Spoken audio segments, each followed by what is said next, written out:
Welcome to Lesson 1, General Concepts of Error and Mistake Proofing. This lesson will introduce error and mistake proofing and their three main elements: inspection systems, regulatory functions, and setting functions. This lesson should take you about 60 to 90 minutes to complete.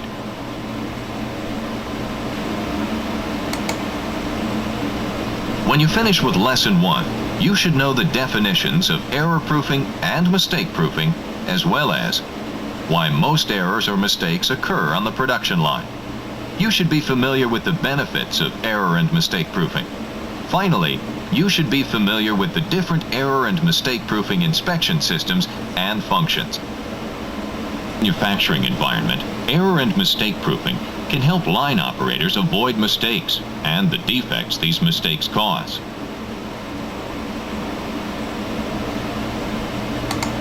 Look at the scenario on the screen and think about the kinds of mistakes a line operator could make while assembling these two items. Type your answers in the space provided and click the forward arrow. Compare your answer to the one on the right. A lot could go wrong with this simple assembly procedure. Mistake and error proofing will ensure that these potential mistakes will not turn into defects that reach the customer. Before viewing examples of error and mistake proofing, you should be familiar with several basic concepts. These include the characteristics of mistake proofing, the characteristics of error proofing, the purpose of error and mistake proofing, and why mistakes occur.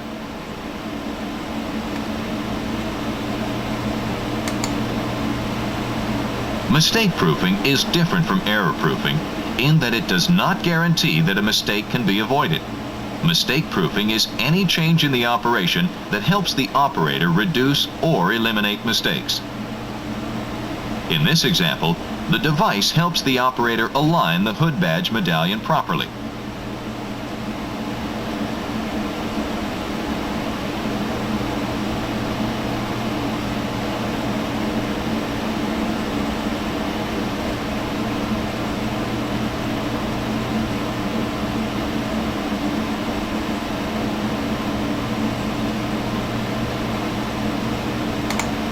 If a mistake occurs or is about to occur, the mistake-proofing strategy is to use devices to detect mistakes.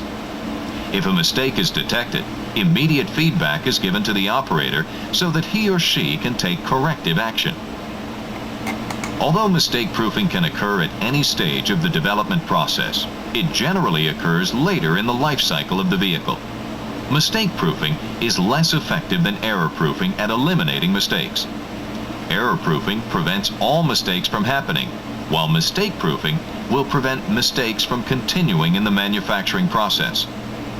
If a mistake does occur, mistake-proofing will prevent the mistake from continuing down the line or moving on to the customer.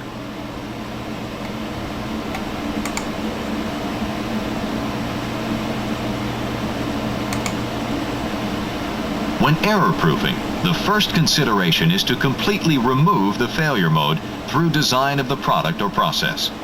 If that is not possible, devices can be used to remove the failure mode from manufacturing procedures.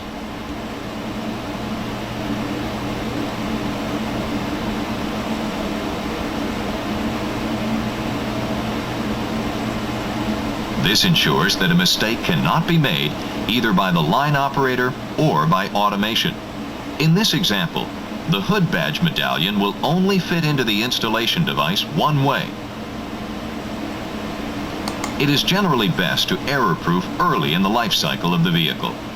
If error-proofing is considered when the product or assembly line is designed, then the implementation of the error-proofing can be more economical and practical. Error-proofing is preferred because it can take place early in the life cycle of the vehicle. Because products and processes can be designed with error-proofing considerations, error-proofing is the preferred method of preventing mistakes. The potential is higher for eliminating rework and scrap.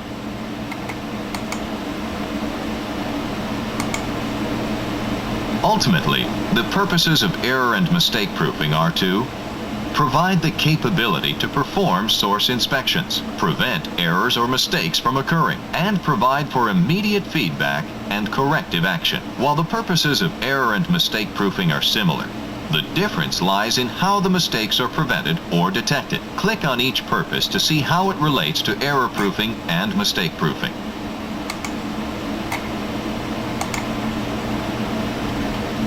Error proofing and mistake proofing will help you eliminate most mistakes from the design and development process. Industry specialists have identified 3 major reasons why mistakes occur: component failure, process failure, and human error. Click each graphic to learn more about the major categories of errors. Component failures are due to the design of the components themselves. These failures fall into 5 main categories: wrong components, components that can be assembled in more than one way, wrong material, components with few visible differences, and missing parts. Click on an item to see its definition.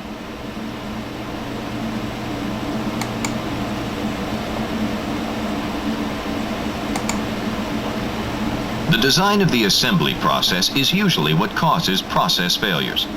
Process failures fall into 5 main categories: errors enter process, errors leave process, setup errors, incorrect component placement, and the design of the procedure makes it too difficult for an operator to perform. Click on an item to see its definition.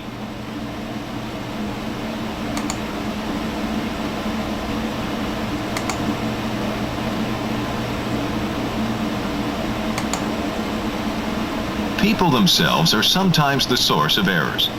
It's not the individuals themselves that are the focus of error and mistake proofing, but people's behaviors. People make mistakes because of the following types of behaviors: inadvertent errors, forgetfulness, inexperience, misunderstanding, misidentification, and maybe even intentional. Click on an item to see its definition.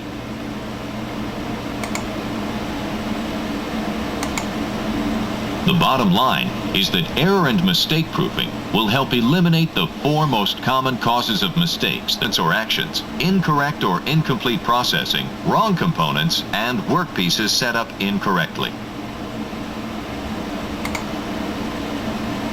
The ability to identify the failure mode is an important step in error and mistake proofing.